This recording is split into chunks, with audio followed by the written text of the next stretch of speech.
Donc on aura soit une finale 100% sud-africaine, soit un autre duel entre une franchise irlandaise et une franchise sud-af.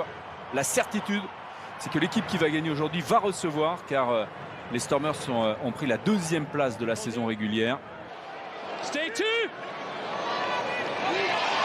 Un schéma classique avec Moerat et ses 2 mètres, et derrière le groupe est pénétrant, le ballon dans les mains de Didi Kodze. Ça progresse bien là du côté des Sud-Africains. La défense de l'Ulster a du mal à s'organiser. Attention, ça peut aller au bout là.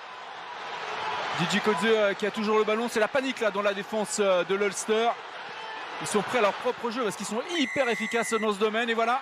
Et cette pénalité, le maul a été écroulé de manière volontaire. Et ça commence très très fort pour les Stormers. Grosse domination là des avants. 7-0 d'entrée pour les Sud-Africains. C'est une équipe réputée pour envoyer énormément de jeux. La seconde partie du classement, et depuis ils ont tout gagné. Dernière défaite en décembre face au Connard. Rose pour Jean-Gilles, c'est parfait. Il va s'échapper, il sera inarrêtable. Evan Roos sur la combinaison, fantastique sur la touche. Et de nouveau l'équipe de l'Ulster, surprise. Et l'avantage désormais de 10-0. Le super puissant et super talentueux Evan Roos, seulement 22 ans, 1m93, 104 kg, de la puissance, de la volonté. Et là, il a été parfaitement placé. On va voir ça au ralenti. La combinaison avec son demi de mêlée. Et derrière, il est absolument inarrêtable. Ils sont partis sur le fermé. Et l'Ulster a été totalement surpris. Début de match canon des Stormers qui mènent 10-0.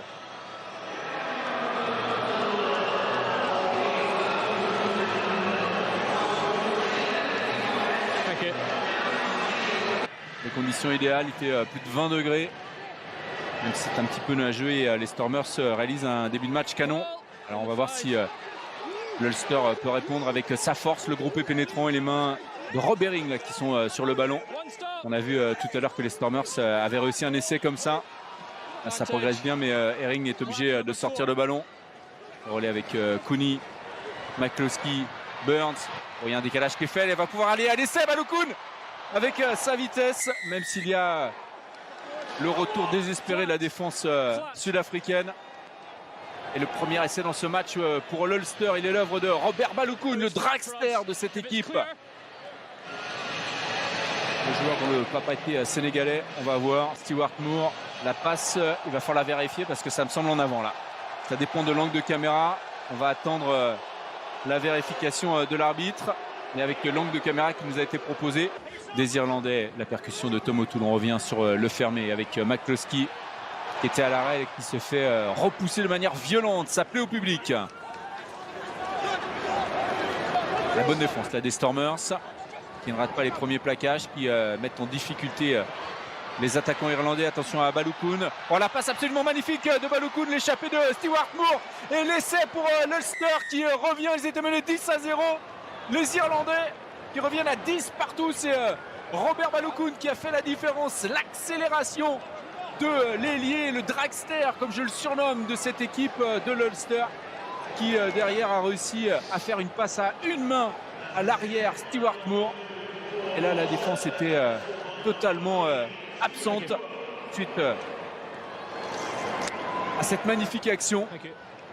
Et le résultat, c'est que l'Ulster, dominé, bousculé en début de match, est désormais revenu à hauteur des Stormers qui évoluent à domicile. 10 partout. 3 points très importants là, juste avant la fin de cette première période.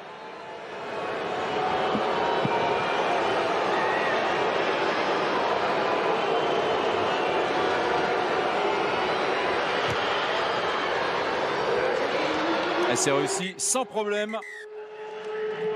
Et à la mi-temps de cette demi-finale du United Rugby Championship, pour le moment, l'équipe qui rejoint les Bulls de Pretoria en finale.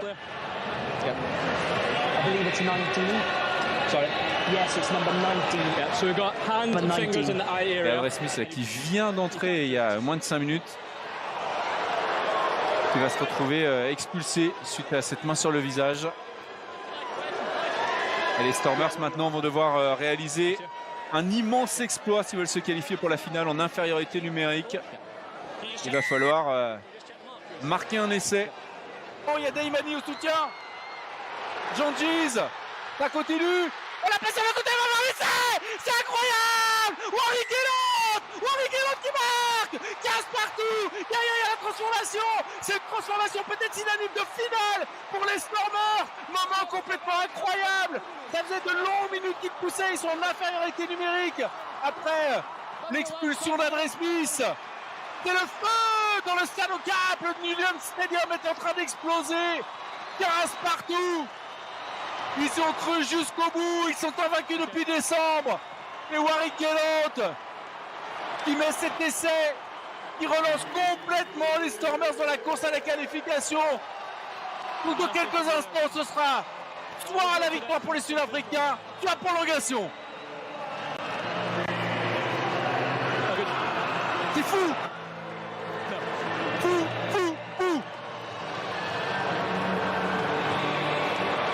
Après la victoire hier, déjà, des Bulls de Pretoria qui nous avaient scotché.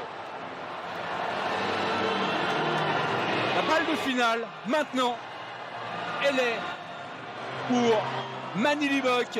Ils y ont cru jusqu'au bout, les Stormers.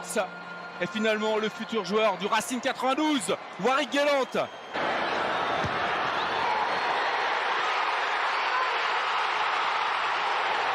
Et ça passe! La finale du United Rugby Championship sera 100% sud-africaine.